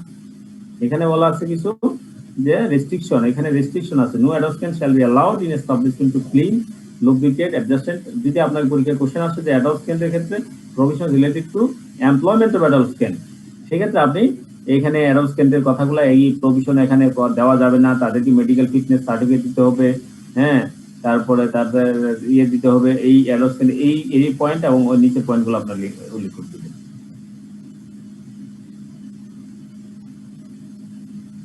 তারপরে this is the most another important part, maternity benefit. এটা পরীক্ষা আসতে পারে। Employment of women worker prohibited during the certain period. Women ওয়ার্কারদের একটি নির্দিষ্ট সময় পর্যন্ত তাদেরকে এমপ্লয়মেন্ট করা যাবে না। তাহলে বলা হচ্ছে women in his establish during the 8 week immediately following the day of her delivery. Delivery পরবর্তী থেকে সে 8 সপ্তাহ সে কি করতে পারবে না, সে কোনো কাজ করানো যাবে না। নো উমেন শ্যাল ওয়ার্ক, এটা কিন্তু এখন মানে during the 8 week immediately following the day of her delivery. ঠিক আছে, এখন যেমন এটার ইয়ে হচ্ছে কত 6 মাস পর্যন্ত চলে গেছে, হ্যাঁ, এখন 6 মান্থ ম্যাটারনিটি বেনিফিট। তারপর amount of maternity benefit. Maternity বেনিফিটের অ্যামাউন্টটা কি হবে? Benefit, maternity benefit which is payable under this act shall be payable at the rate of daily, weekly or monthly average wages, as the case may be calculated in manner laid down in the subsection 2. এই যে subsection 2 এখানে যেটা বলছে সেই অনুযায়ী calculate করতে হবে, and such payment shall be made wholly in cash. ঠিক আছে, এবার একটা কোশ্চেন আসছে আপনাদের, না আপনাদের সিনিয়রদের, তাদের একটা কোশ্চেন আসছে যে ম্যাটারনিটি বেনিফিটটা সেটা কি ক্যাশে পেমেন্ট করা যায় কিনা। ঠিক আছে, কোন ফর্মে পেমেন্ট করতে হয়, ক্যাশ অর ব্যাংক, হ্যাঁ, এবং সেটার ক্যালকুলেশন প্রসিডিউরটা। For this purpose section 1 daily, weekly, monthly average wages as the case may be shall be calculated by dividing the total wages earned by the woman. সেই women total wages যে earn করবে সেটাকে daily, weekly or monthly বেসিসে আপনি করতে পারেন। By the woman during the 3 months immediately preceding the date on which she gives notice under this act by the number of days she actually worked during the period. ঠিক আছে, 3 মাস এর immediate 3 মাস পূর্বে পর্যন্ত সে কত দিন কাজ করছিল এবং সেই অনুযায়ী সে কত টাকা বেতন পাইছে সেটাকে রেটে ক্যালকুলেশন করে তাকে কি করতে হবে, তার এভারেজ ওয়াইজেসটা দিতে হবে। তারপর ক্লিনলিনেসের ক্ষেত্রে কিছু আমাদের প্রভিশন আছে, এটা পরীক্ষা প্রায় সময় থাকে। হ্যাঁ, আপনার ক্লিনের কাজগুলো কি কি করতে হবে এইগুলো আপনারা দেখে নিন। তারপর আছে ventilation, temperature, dust and foam, lighting, drinking water. হ্যাঁ, ড্রিঙ্কিং ওয়াটার দেখেন, ড্রিঙ্কিং ওয়াটার একটা মজার জিনিস। এখানে ড্রিঙ্কিং ওয়াটারের ক্ষেত্রে কি বলা আছে, যেখানে আপনি ড্রিঙ্কিং ওয়াটার হচ্ছে সেখানে বাংলা দিয়ে লিখে রাখতে হবে, ড্রিঙ্কিং ওয়াটার ইন বাংলা। এই কথাটা ওই যে পাত্র, সে পাত্রটা গায়ে মার্ক করে লিখে রাখতে হবে।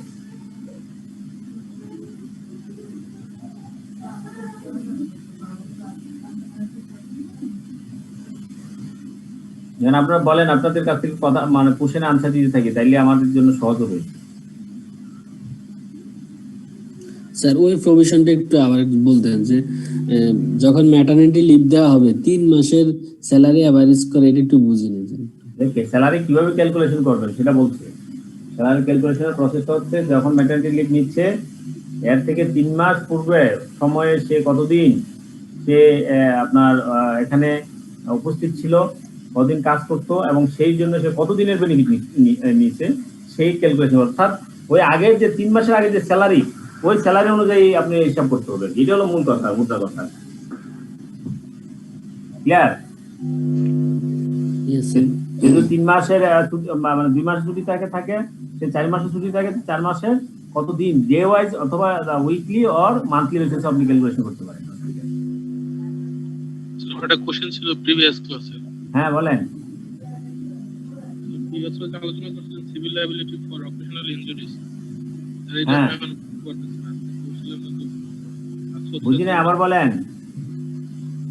Civil liability for occupational injuries, এটা আমি বুঝি নাই, এটা পড়ছিলাম আছে কিন্তু এটা বুঝতে পারতেছি না কি ওয়ার্ড কি। Civil liability for occupational injury, কেউ যদি অকুপেশনাল ইনজুরিতে পড়ে, ঠিক আছে, তার সিভিল লায়াবিলিটি কি হবে? এটা বলছে যদি আপনার ইনজুরিতে অ্যাক্সিডেন্ট অথবা অন্য যে কোনো ইনজুরি হয়, তাকে ক্রিমিনাল লায়াবিলিটি পাশাপাশি যদি সে ক্রিমিনাল কাজ করে থাকে, সে যদি তার নেগলিজেন্স বা অন্য ক্রিমিনাল কাজ করে থাকে, তাহলে ক্রিমিনাল লায়াবিলিটির পাশাপাশি তাকে সিভিল লায়াবিলিটিতেও টর্ট অফ নেগলিজেন্সের দরুন তাকে কি করা হবে?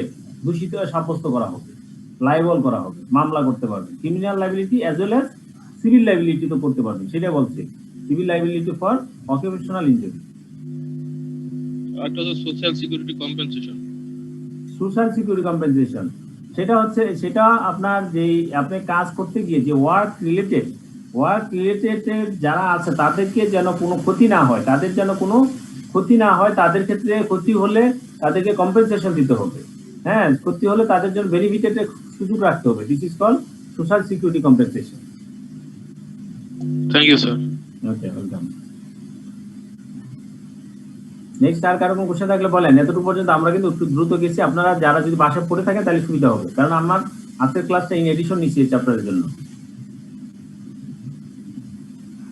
আমার মনে হচ্ছে যে এটা আমি যতটুকু আপনাদের বুঝতে আপনারা করেন না, পুরোটা পড়া লাগবে, পুরোটাও তো পড়া লাগবে, নিয়মটা আপনার সিলেবাসে যেহেতু আছে পড়া লাগবে। আমি তো বলতে টিচার হিসেবে বলতে পারবো না যে আপনি পুরোটা পড়েন না, ঠিক আছে? এর মধ্যে আর যেগুলো বেশি গুরুত্ব দিবেন সেগুলো আমি হাইলাইট করে দিচ্ছি। স্যার আমার একটা প্রশ্ন ছিল। হ্যাঁ বলেন।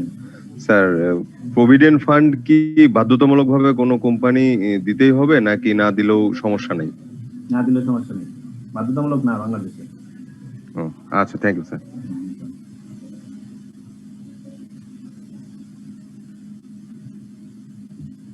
আর কারো কোশ্চেন আছে? স্যার একটা ব্যক্তিগত প্রশ্ন আর কি স্যার। বলেন। কোম্পানি যে আমাদের কাছ থেকে যে প্রভিডেন্ট ফান্ডটা বাবদ যে টাকাটা কেটে রাখে আর কি, স্যার ওইটার জন্য কি ওরা ব্যাংকে জমা রাখে, এটা কোনো স্পেশাল কোনো ক্লজ আছে যে ওরা মানে রেগুলার যে রেটটা ব্যাংক আমাদেরকে দিচ্ছে ইন্টারেস্ট রেট, তার বাইরে প্রভিডেন্ট ফান্ডের জন্য আলাদা রেট দিচ্ছে? হ্যাঁ আছে, সেটা আলাদা রেট দিচ্ছে বলতে সেটার জন্য স্পেশাল মানে এমফোসাইজ করা হয়। এবং এখানে আপনার প্রভিডেন্ট ফান্ডের ক্ষেত্রে আমরা নিচে একটা চ্যাপ্টার আছে, আমরা ওখানে আসলে যাইতে পারিনি এখনো। ওখানে চ্যাপ্টারে পড়লে আপনি দেখতে পারবেন প্রভিডেন্ট ফান্ডের একটা নির্দিষ্ট অংশ আপনার ওই ইয়েতে লাগাতে হবে। যেহেতু এটা আপনার লং টার্মের হিসাব করা হয়, সেহেতু তারা আপনার এই গভর্নমেন্টের বন্ড, গভর্নমেন্টের সিকিউরিটি অথবা আপনার যেখানে আপনার বেনিফিট বেশি আছে, বিভিন্ন ব্যাংক, বিভিন্ন ফাইন্যান্সিয়াল ইনস্টিটিউশন প্রভিডেন্ট ফান্ডের জন্য আলাদা মানে আপনার প্রোডাক্ট তৈরি করছে, সেই প্রোডাক্টের রেট বেশি দেওয়া হয় শুধু প্রভিডেন্ট ফান্ড গুলা সেখানে রাখার জন্য, ঠিক আছে? এই জন্য দেখবেন প্রভিডেন্ট ফান্ডের রেট কিন্তু বেশি আসে। আপনার ব্যাংকের নর্মালি আপনি যত পাবেন তার চেয়ে বেশি বছরের ইয়ার শেষে যোগ করে দেখেন যে আপনার বেশি আসতেছে ইন্টারেস্ট। জি স্যার, ওই যে গভর্নমেন্ট প্রতিষ্ঠানগুলো স্যার ওই যে 13% করে প্রভিডেন্ট ফান্ডে রেট দেয় আর কি স্যার, গভর্নমেন্ট যে প্রতিষ্ঠানগুলো আছে। হ্যাঁ, তো গভর্নমেন্ট দেয়, বিভিন্ন ফাইন্যান্সিয়াল ইনস্টিটিউশন, প্রাইভেট অর্গানাইজেশন তুলনামূলক অন্যান্য রেট থেকে এটা অনেক ক্ষেত্রেই অনেক যার যার পলিসি। আপনার প্রভিডেন্ট ফান্ডের টাকাটা যদি ফাইন্যান্সিয়াল ইনস্টিটিউশন নেয় সেটা অনেকদিন খাটাইতে পারবে ওই প্ল্যান ওয়াইতে। এটা বলে যে ম্যাচুরিটি বাকেট ওয়াইজ যখন সে ক্যালকুলেশন করে তখন আমাদের যেমন আমরাও যেগুলো করি তখন আমরা অবশ্যই আমরা এমফাসাইজ করি যে আপনি ডিপোজিট হাই মানে লঙ্গার পিরিয়ডে ডিপোজিট নেই। আমরা যদি লঙ্গার পিরিয়ডে ডিপোজিট আমরা হাই রেটও নেই, সেটার জন্য আমার বেনিফিট বেশি আসে। জি স্যার, জি sir, thank you sir.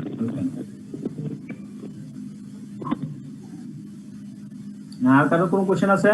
Question তো থাকারই কথা, কোশ্চেন থাকবে না কেন? চ্যাপ্টারের থেকে তো অ্যাভেলেবেল কোশ্চেন আছে। আপনারা পার্টিসিপেশন করেন না, আমার কাছে সন্দেহ লাগে, আমার মনে হয় না মানে আপনারা পড়াশোনা করেন। সর্বোচ্চ 10 জন বা 15 জন পড়েন কিনা আমার সন্দেহ লাগে।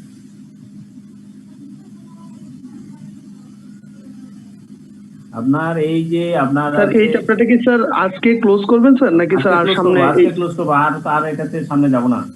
তাহলে স্যার একটু কষ্ট করে স্যার একটা জিনিস একটু ব্যাকের একটা জিনিস একটু যদি স্যার বলতেন আর কি স্যার। বলেন আমি বলার জন্য তো ready. Sir unfair dismissal and wrongful dismissal একটু কনসেপ্টটা যদি স্যার আরেকবার একটু আমরা বলছি যে রংফুল ডিসমিসাল, একটা হচ্ছে ডিসমিসাল, ডিসমিস করবেন সে যদি পানিশমেন্ট মানে সে যদি মিসকন্ডাক্ট করে থাকে সেটার জন্য ডিসমিস করবেন। সেই ডিসমিসের জন্য প্রভিশন আছে কিভাবে ডিসমিস করবেন। তাকে নির্দিষ্ট সময় তাকে আপনার নোটিশ দিতে হবে, তাকে সেটা আপনার ইনকোয়ারি করতে হবে, সেটাকে পানিশমেন্টে দেওয়ার আগে তার বিরুদ্ধে আপনি ইন্সপেকশন করে সেটা প্রমাণিত হতে হবে। এই যে প্রসেসগুলো যদি করে তাকে পানিশমেন্ট করেন বা ডিসমিস করেন, then is called a lawful dismissal or dismissal. যদি আপনি এগুলা যদি যথাযথ ফলো করে না করে থাকেন, দেন ইজ কল্ড রংফুল ডিসমিসাল। আপনি যেভাবে করা দরকার সেভাবে করেন নাই, দিস ইজ কল্ড রংফুল। আপনার ডিসমিসাল করার কথা, সে সে দোষী, অবশ্যই দোষী, কিন্তু তাকে যেভাবে হিয়ারিং করার সুযোগ দেওয়ার কথা ছিল আপনি করেন নাই, দিস ইজ কল্ড রংফুল। আপনার ওয়েটা রং হয়ে গেছে, এটা রংফুল ডিসমিসাল। আরেকটা হচ্ছে আপনার আনফেয়ার ডিসমিসাল, সে এই কাজ করে নাই, তাকে আপনার সাব্যস্ত করা হয়েছে। হ্যাঁ, আপনি আপনাকে মানে অযাচিত ভাবে কোনো টার্গেট দিয়ে আপনি বলছেন যে না এই টার্গেট করেন, এটা করবেন, এটা করবেন, না করলে আপনি চাকরি থাকবে না, এইরকম বিভিন্ন ভয় টয় দেখাইছেন। দেখানোর পরে সে কি করছে, যে কোনো হয়তো ফিল্মাদারি করে যেভাবে হোক সে কাজটা করতে বাধ্য হয়েছে, দিস ইজ কল। কিন্তু এই করার পরে আপনি তার চাকরি রেখে ফেলছেন, this is call unfair dismissal. Thank you sir. আমার একটু ছিল, অবজারভেশন ছিল, সেটা হলো অনেক ক্ষেত্রে দেখা যাচ্ছে এই অনেক এমপ্লয়ি আছে, আমার ক্ষেত্রে হয় আমাদের অর্গানাইজেশনে 3 তারিখে বা 4 তারিখে স্যালারি দেওয়া হলো, 5 তারিখে একটা রিজাইন লেটার দিছি। ইন দ্য মিন টাইম কিন্তু অন্য একটা কোম্পানির সাথে কমিটমেন্টে আসছে, ও কিন্তু জয়েন করতেছে ওই মাসে, যেখানে নিয়োগ পত্রে লেখা আছে উইদাউট 1 মাস আগে থেকে নোটিশ দিতে হবে এবং ক্লিয়ারেন্স করে অন্য জায়গায় জয়েন করতে হবে। আলটিমেটলি কিন্তু এখানে এই জিনিসগুলি খুব কম হয় আর কি আমাদের এখানে। আমার প্র্যাকটিসে আইন অনুযায়ী তো আপনি করতে পারে, তো সে আপনি 1 মাস আগে নোটিশ দিবে, ঠিক আছে, নিয়মে। যদি 1 মাস আগে নোটিশ না দেয় তাহলে 1 মাসের স্যালারি পেড করবে। আর এখানে যে আপনি ক্লিয়ারেন্স তো নিতেই হবে, এটা তো অবশ্যই। এটা অনেক ক্ষেত্রে হয় কি, দেখা গেছে আমরা কিন্তু হার্ড লাইনে যাই নাই, আমাদের স্যালারি হয় 1 থেকে ভিতরে এনি হওয়া আর কি। যদি শুক্রবার না যাওয়ার কারণ হলো আপনি যারা এইচআর পারসন তারাও তো এমপ্লয়ি, বুঝলেন না? তাহলে কেনই বা আরেকজনের ক্ষতি করতে যাবে, এই জন্য হার্ডলাইনে যায় না। না, এটা অন্য কোম্পানি, অনেক কোম্পানি করতেছে বাংলাদেশে, দেখা গেছে ক্লিয়ারেন্স উইদাউট ক্লিয়ারেন্স সেম সেক্টরে কিন্তু জবে নিয়ে নিচ্ছে আর কি, তো বলতেছে না তুমি ক্লিয়ারেন্সটা, ওই কোম্পানি কিন্তু এটা হচ্ছে। আরেকটা জিনিস এখানে আমার একটু ছিল, আমরাও কিন্তু এমপ্লয়ি একটা পর্যায়ে, আনফেয়ারমেন্স এখানে আছে, তারপরে রংফুল আছে, যে কোনো ডিসমিসালে আমি যদি আমার প্রাপ্য অনার না পাই, সেই ক্ষেত্রে এজ এ লেবার কোর্টে যখন এমপ্লয়িরা যায়, সেই ক্ষেত্রে এমপ্লয়ীদের পক্ষে কত পার্সেন্ট সাকসেস স্টোরি আছে, মানে কেস মামলা ফাইল করার ক্ষেত্রে, এবং কোম্পানি কত ক্ষেত্রে মানে কত পার্সেন্ট গেইন করে, এটার কোনো রেকর্ড বা ডাটা আছে কিনা? রেকর্ড ডাটা তো থাকবে, তারপরে ওইটা অবশ্য আমার কাছে নাই। হ্যাঁ, এটা আমার কাছে নাই, কারণ হচ্ছে এই রিলেটেড অথবা ওইভাবে আমি তো কখনো করি না, এটা চাপটা যেহেতু সেভাবে মানে ওইভাবে ডাটা নেই নেই। আমার একটা ছোট্ট একটা কেস, আমার যেটা হচ্ছে, হ্যাঁ বলেন, একটা কেসের কথা বলি, যেমন আমাদের আরেকটা সিস্টেম কনসার্ন ডিপার্টমেন্ট, ওখানে একটা ছেলে, হ্যাঁ মিউট করি তারপর আপনি বলেন, নাইলে অনেকেই অথবা খুলে রাখছে কথা বলতে। আচ্ছা, আমি একটা কেস, এখন বলেন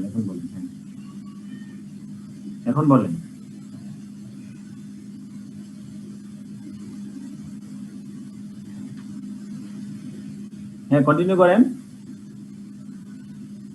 হ্যাঁ, আমাদের একজন এমপ্লয়ি 27 লক্ষ টাকা ফিল্ড থেকে ডিলারের কাছে নিয়ে গেছে, ওর বিরুদ্ধে আমরা মামলা করছি। মামলা করার পরে দেখা গেছে আলটিমেটলি ফাইনালি লেবার কোর্ট থেকে ওর পক্ষে কিন্তু রায় গেছে। ও কিন্তু মানে 27 লক্ষ টাকা কিন্তু ডিসমিসাল করছে কোম্পানির, এটা অবৈধভাবে, কিন্তু ওদের বিরুদ্ধে মামলা হয়েছে, যে আপনার পুলিশ কেস ফাইল হয়েছে।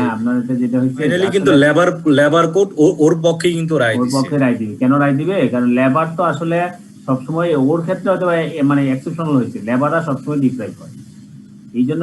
আর এই লেবারদের তারপর রাইটটা প্রোটেকশন করার জন্য লেবার কোড। ঠিক আছে, আপনি যখন এমপ্লয়ার আপনার হাতে অনেক সুযোগ আছে তাকে ধরার, ঠিক আছে। এই ক্ষেত্রে হয়তো বা সে মানে আপনার হয়তো বা ইন্ডিভিজুয়াল 2-4টা কেস হয়তো বা মানে এমপ্লয়ারের বিপক্ষে চলে গেছে, কিন্তু আলটিমেটলি কিন্তু লেবাররাই কিন্তু ডিপ্রাইভ হয়। আর লেবাররা ডিপ্রাইভটাকে প্রটেক্ট করার জন্য আসলে এই সিপিএ, তারপর লেবার কোড, লেবার অ্যাক্ট এগুলো কিন্তু তৈরি হচ্ছে অ্যাকচুয়ালি তাদের রাইটটা প্রটেক্ট করার জন্য। এই জন্য আসলে হয়তো মানে নর্মালি ক্ষেত্রে যেটা হয় সবসময় মানে সেন্সিটিভিটিটা তাদের দিকে থাকে। আমার একজন লয়ারের সাথে আছে, আমি যতটুকু জানি 95% কেস ক্ষেত্রেই কিন্তু কোম্পানি এখানে ফেল করে, লেবারদের পক্ষেই সাধারণত ফেল করে। কিন্তু সমস্যা হচ্ছে লেবাররা ওই পর্যন্ত ওখানে ফাইট করার সময় পর্যন্ত ফাইট করতে পারবে বা সেই ক্ষমতা তাদের আসলে থাকে না, খুব কম সংখ্যক থাকে না। ঠিক আছে, যাইতে পারে তাহলে সে লেবারের মানে পক্ষে যাতে পারবে। এটা আমাদের পক্ষে যারা আমরাও তো একটা প্রাইভেট জবের সাথে এটা কিন্তু আমাদের পক্ষে যায় 95% ক্ষেত্রে আর কি। প্রভিডেন্ট ফান্ড আছে, লট অফ আমি একমত, এটা পক্ষে যায়, কিন্তু ওইখান পর্যন্ত যাওয়ার সাহস করে না। যেমন বাংলাদেশের যে প্রেক্ষাপটে মনে করেন আপনি একটা মানে একটা বড় একটা কোম্পানিতে চাকরি করেন, আপনি যখন এইরকম কিছু করবেন আপনাকে প্রথমেই আপনাকে থ্রেট দিবে, আপনাকে মেরে ফেলবে।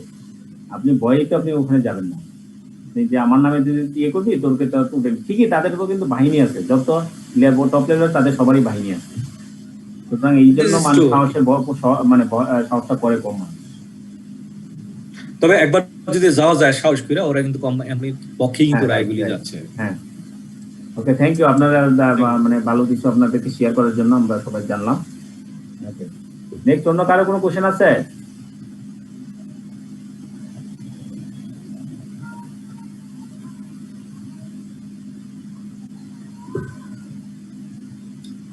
কারো কোনো কোশ্চেন আছে? আমরা এখানে থেকে দেখবেন আমার এখানে যে হাইলাইটেড গুলো আছে এগুলো বেশি এমফাসাইজ করবেন আর বাকিগুলো চেষ্টা করবেন পড়ার জন্য।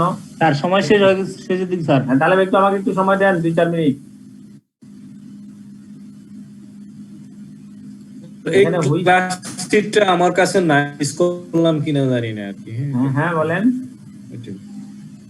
এই যে লেকচার শিটটা এটা কি আমরা অলরেডি মেইল করে দিছি আপনাদের গ্রুপে দিয়ে দেওয়ার কথা।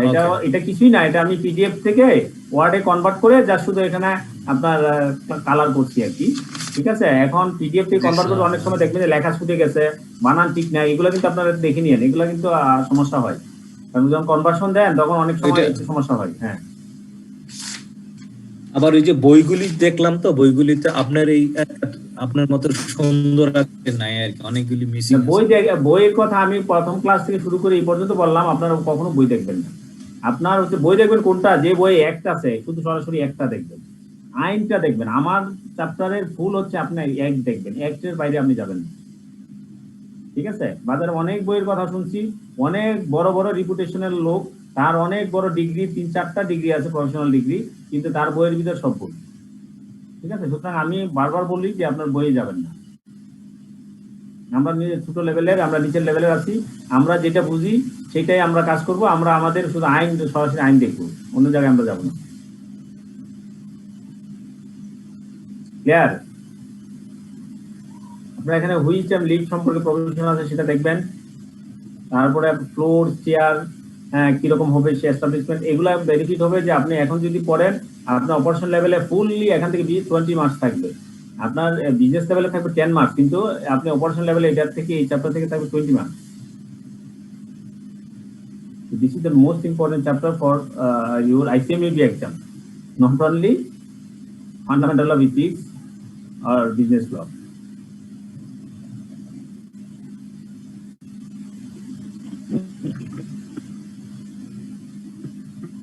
দেন বলা আছে ক্যান্টিন সম্পর্কে বলা আছে, ক্যান্টিন লাগবে কখন, কতজন এমপ্লয়ি হলে ক্যান্টিন লাগবে, এই জিনিসগুলো মেইন পয়েন্টগুলো আপনারা পরীক্ষা অন্তত লিস্ট দেওয়ার চেষ্টা করবেন। 100 ওয়ার্কার যদি থাকে, কোনো বেশি 100 ওয়ার্কার বেশি হলে সেখানে ক্যান্টিন লাগবে। ক্যান্টিনের স্ট্যান্ডার্ড কি হবে, ক্যান্টিনের ম্যানেজমেন্ট কি হবে, সেই কথাটা এখানে বলা আছে। হ্যাঁ স্যার, আমি তো ক্লাসের প্রতিদিন বলেন। হ্যাঁ,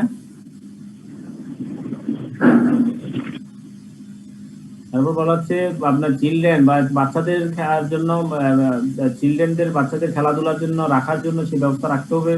হ্যাঁ, এটা একটা ভালো একটা কন্ডিশন। এখনকার অনেক অর্গানাইজেশন এগুলা এখন মেনটেন করতেছে।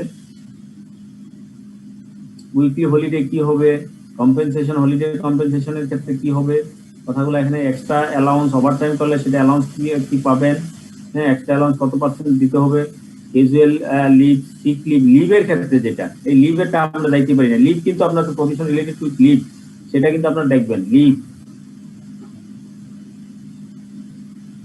Festival holiday, calculation wages payment during the holiday পিরিয়ডের ক্ষেত্রে যদি কেউ ইয়ে করে সেক্ষেত্রে ওয়াইজেস কিভাবে ক্যালকুলেশন করবে।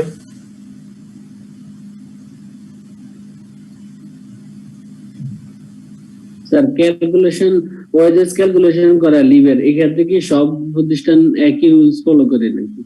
জানা সব প্রতিষ্ঠান একই করবে না, কিন্তু মিনিমাম স্ট্যান্ডার্ড যেটা লেবার অ্যাক্টের স্ট্যান্ডার্ড হচ্ছে আসলে মিনিমাম, এর চেয়ে ভালো যদি দিতে পারে সমস্যা কি? ঠিক আছে, লেবার অ্যাক্টের হচ্ছে মিনিমাম, এটা না করলে আপনার লেবার কোডে ওই যে বলছে না, আপনি গেলে আপনি দিতে যাবেন। এই ছিল মোটামুটি ইয়েতে, আমরা বাকিগুলো দেখবো, অনেকগুলা পেজ এখানে আছে, সবগুলো তো যেতে পারবো না, আমাদের সময় শেষ। এখানে আরেকটা জিনিসই আছে, হ্যাঁ, এখানে এমপ্লয়ীদের ডকুমেন্টেশন প্রিজার্ভ করার ক্ষেত্রে কোনো গাইডলাইন আছে কিনা আর কি, ইট ইজ ভেরি ইম্পর্টেন্ট আমার কাছে, এই জিনিসগুলি এখানে নাই। এমপ্লয় ডকুমেন্টেশন বলতে এমপ্লয়ের তো আপনার প্রথমেই বলা আছে যে এখানে একটা ক্লজ দেওয়া আছে, সেটা হচ্ছে গত ক্লাসে একজন বলছে যে কাউকে কি করা হলো না, তাকে কোনো মানে অ্যাপয়েন্টমেন্ট লেটারই দেওয়া হয় না, তাকে রিটার্ন দিল বা ডিসমিস করলো, তখন সে কিভাবে করবে। ফার্স্ট বলা আছে প্রত্যেক এমপ্লয়ার কি করবে, তাকে প্রথমে তাকে কি করতে হবে, অ্যাপয়েন্টমেন্ট লেটার দিতে হবে, হ্যাঁ, সার্ভিস বুক দিতে হবে, হ্যাঁ, এইগুলোই আসলে ডকুমেন্টেশনের কথাবার্তা বা যেটা বলা আছে তাদেরকে মানে। আর অন্য যে ডকুমেন্টেশন যেটা, সেটা তো আপনার সার্ভিসের নেচার এবং আপনার হচ্ছে ইমপ্লয়েড ডিউটি যেটাকে বলা হচ্ছে, ঠিক আছে। আপনার হচ্ছে এক্সপ্রেস কন্ট্রাক্ট আর একটা ইমপ্লয়েড কন্ট্রাক্ট। ইমপ্লয়েড কন্ট্রাক্ট হচ্ছে সেগুলা যে আপনার ডকুমেন্টেশন এটা থাকবে, ওইগুলো থাকবে, হ্যাঁ স্যার, হ্যাঁ। ওই লেবার অ্যাক্ট 2006 এ যে জিনিস আছে, এরপরে যেগুলো অ্যামেন্ডমেন্ট হয়েছে, তো অ্যামেন্ডমেন্ট সহ কি আমাদের পরীক্ষা লিখতে হবে কিনা, যদি কোনোটা সংশোধনী হয়ে থাকে? অ্যামেন্ডমেন্ট যদি থাকে তো অবশ্যই লিখতে হবে, অ্যামেন্ডমেন্ট থাকলে তো লিখবেন। অ্যামেন্ডমেন্ট মেজর কোনো এত অ্যামেন্ডমেন্ট আসে নাকি, ঠিক আছে, এর জন্য এখানে আনা হয়নি। হয়তো বলবেন যেমন ধরেন আমাদের চাকুরিতে কত ক্যাটাগরিতে লোক নিয়োগ করা হয়, 2006 আছে 6টা, কিন্তু অ্যামেন্ডমেন্ট আকারে পরবর্তীতে হইতে 7টা। হ্যাঁ, আপনি 7টা লিখবেন। রাইট, থ্যাংক ইউ এটা ধরে দেওয়ার জন্য। যে অ্যামেন্ডমেন্ট কিছু অ্যামেন্ডমেন্ট আছে সেটা তো লিখবেনই, অবশ্যই লিখবেন। তাহলে কি অ্যামেন্ডমেন্ট কপি আমাদের তো এখন দরকার মনে হয় স্যার, অ্যামেন্ডমেন্ট কপি যেটা, হ্যাঁ, এটা তো আপনি যেটা দিয়েছেন 2006 এর কপি নাই, হ্যাঁ স্যার, ওইটাও কি আমরা কালেক্ট করব? কালেক্ট করবেন, ভালো কথা, কালেক্ট করবেন। আর যদি নাও করেন, কোনো কারণবশত নাও করেন, যেহেতু এটা এমসিকিউ টাইপে যদি না থাকে, অ্যাকর্ডিং টু লেবার অ্যাক্ট 2006 যদি উল্লেখ করে দেন, তাহলে ওইটাও আপনার, এটাও আপনি মার্কস পাবেন, সমস্যা নেই। Okay, thank you sir.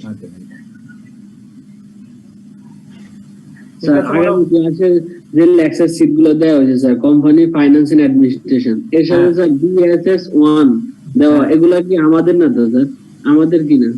আপনাদের বিএসএস 1, 2 এগুলো আমাদের স্যার, মানে এই ইথিক্স এর জন্য। হ্যাঁ, আপনাদেরই সব, আপনাদের সব আমি দিছি, ঠিক আছে। এগুলো আমরা যখন পড়াবো আপনারা দেখবেন, নেক্সট ক্লাসে এগুলো আমরা আলোচনা করবো। সেক্টরাল স্ট্যান্ডার্ড অনুযায়ী আপনার কাজ করতে হবে, স্ট্যান্ডার্ডগুলো দেখতে হবে। আমরা নেক্সট ক্লাসে ইনশাআল্লাহ আমরা নতুন চ্যাপ্টার শুরু করবো। সবাই ভালো থাকেন, হ্যাঁ। আমরা যদি সময় সুযোগ পাই এবং ইনস্টিটিউট যদি আমাদেরকে অ্যালাউ করে, 2-1টা হয়তো আমরা রিভিউ ক্লাস নিব এই এডিশন, পরবর্তীতে এগুলো থেকে কোনো কারণ কোশ্চেন থাকলে আমরা সলভ করার চেষ্টা করবো। আমরা ক্লাস এখন শেষ করব। সবাই ভালো থাকেন, সুস্থ থাকেন, হ্যাঁ, গুড নাইট স্যার। আদাব স্যার। Good night. আপনিও ভালো থাকেন। আসসালামু আলাইকুম। আসসালামু আলাইকুম স্যার। ওয়ালাইকুম আসসালাম। ভালো থাকবেন। তাহলে আছেন?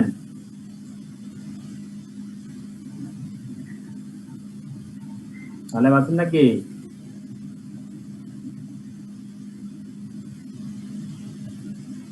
স্যার আসসালামু আলাইকুম স্যার। স্যার আছি। তাহলে ক্লাস শেষ করে দিব। হ্যাঁ,